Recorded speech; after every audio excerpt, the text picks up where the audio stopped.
మన ట్రంప్ అంగీకరించలేదు.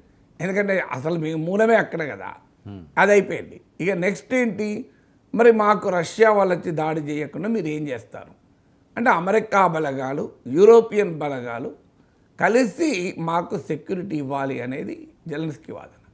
అందుకు అమెరికా సిద్ధంగా లేదు. మా బలగాలు పంపము, మా డబ్బులు ఇవ్వము, మా ఆయుధాలు ఇవ్వము, నీ దగ్గర ఏముంటే తీసుకుంటాం అంటే అంటాం.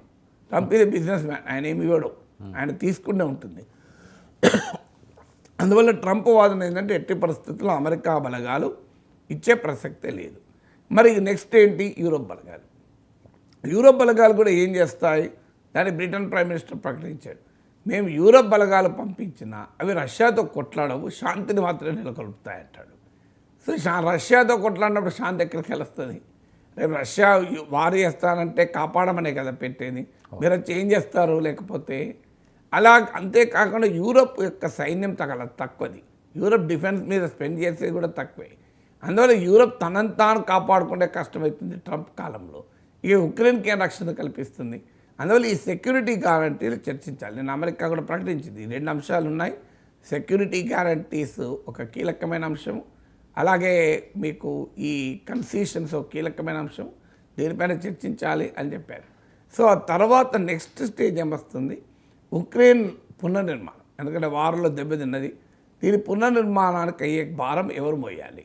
అమెరికా ఏమంటుందంటే, మేమేమీ పెట్టుకోము, కానీ మీ దగ్గర ఉన్న టైటానియం ఎత్తుకెళ్తాం, యురేనియం ఎత్తుకెళ్తాం, లీథియం ఎత్తుకెళ్తాం, ఉక్రెయిన్లో ఉన్న మినరల్స్లో మాకే వాటా కావాలి, ఉక్రెయిన్లో ఇన్ఫ్రాస్ట్రక్చర్ నిర్మాణంలో కాంట్రాక్ట్లు మాకే ఇవ్వాలి అని ట్రంప్ బిజినెస్ మొదలు పెడుతున్నాడు. అంటే ఏమీ ఇవ్వము కానీ అన్నీ తీసుకుంటామని. ఎందుకు? మేము పెద్ద మనిషి కూర్చొని మీ అన్ని పరిష్కరించినాం కదా అంటున్నాడు. సో పంచాయతీ పరిష్కరించుకుంటే ఊర్లలో ఉంటుంది, పంచాయతీ పరిష్కరిస్తే అందరు కలిసి డబ్బులు ఇస్తే ఈ పెద్దల పంచాయతీలో కూర్చున్న పెద్దలంతా పోయి రాత్రి తాగుతారు. సో అలాంటి అగ్రిమెంట్ ట్రంప్ చెప్పేది.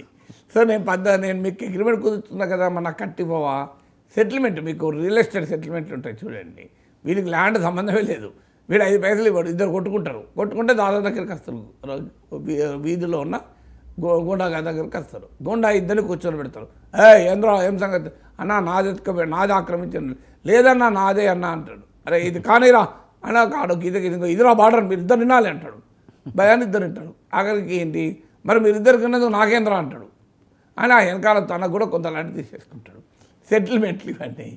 సో ఈ సెటిల్మెంట్ వ్యవహారం చేస్తున్నాడు, రియల్ ఎస్టేట్ మనిషి కదా. సో అన్ని సెటిల్మెంట్లే ట్రంప్ వ్యవహారం. సో ట్రంప్ సెటిల్మెంట్ ఏంటంటే, నేను మరి రష్యాతో మాట్లాడినా, యుద్ధం ఆపినా నీకు, అందువల్ల నువ్వు ఏం చేయాలంటే నీ దగ్గర ఉన్న మినరల్స్ నాకే ఇచ్చేయాలి, నీ దగ్గర ఉన్న కాంట్రాక్ట్ని నాకే ఇచ్చేయాలంటున్నాను. అదేంటి మీరు డబ్బులు ఇవ్వమంటారు, ఇవ్వం, ఆయుధాలు ఇవ్వమంటే ఇవ్వం, బలగాలు ఇవ్వమంటే ఇవ్వం, గ్యారంటీలు ఇవ్వమంటే ఇవ్వం, అయినా మొత్తం మాకేయాలన్నా మరి నేను సమస్య పరిష్కరించిన కదా అంటాను ట్రంప్. సో అందువల్ల దీనికి మరి ఉక్రెయిన్ ఏం చేయాలి, యూరోప్ ఏం చేయాలి అనేది క్వశ్చన్. కానీ ఓవరాల్గా చూసుకున్నప్పుడు it is a significant move. ఎలా ఉంటుంది ఒప్పందం, ఎలా ఉంటుంది, చివరకు ఉక్రెయిన్ను ముంచేసి ట్రంప్ పుటిన్తో పెట్టుకుంటాడు. ఇది జరగబోయేది. ఇది ఆఫ్ఘనిస్తాన్లో చూసామందరం. ఆఫ్ఘన్లో 20 ఏళ్ళు ఒక ప్రభుత్వానికి మద్దతు ఇచ్చిన అమెరికా చివరకు తాలిబాన్కి ఆఫ్ఘనిస్తాన్ అప్పచెప్పేసి రాత్రి వెళ్ళిపోయింది. ఇక్కడ కూడా అదే జరుగుతుంది. బహుశా యుక్రెయిన్ను పుటిన్కి అప్పచెప్పిన ఆశ్చర్యం లేదు, జెలెన్స్కీ పారిపోయిన ఆశ్చర్యం లేదు. జెలెన్స్కీ ఉంచి ఆ ఉక్రెయిన్ ఉన్న మినరల్స్ అన్నీ అమెరికా లాక్కపోయినా ఆశ్చర్యం లేదు. ఏం జరుగుతుందో చూడాలి. బట్ ఒకటి మాత్రం నిజం, యుద్ధం అయితే ఆగే వాతావరణం అయితే కనబడుతుంది. Trump is very firm, Putin is cooperating కనుక యుద్ధం ఆగే దిశగానే అడుగులు పడుతున్నాయి. ఆగిన దానికి మూల్యం ఎవరు చెల్లించాలి, who should pay the cost for ending war అన్నది చూడాలి.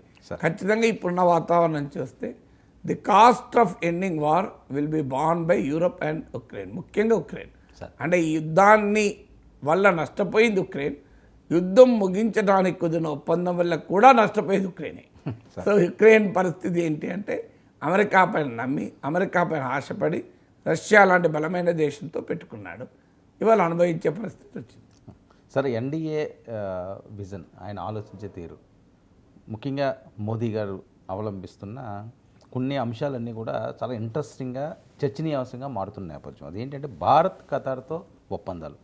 ఢిల్లీలో ఖతార్ పాలకుడు షేక్ తమీమ్ బిన్ హమద్తో మోదీ భేటీ అవ్వడం, 2.43 లక్షల కోట్ల వాణిజ్య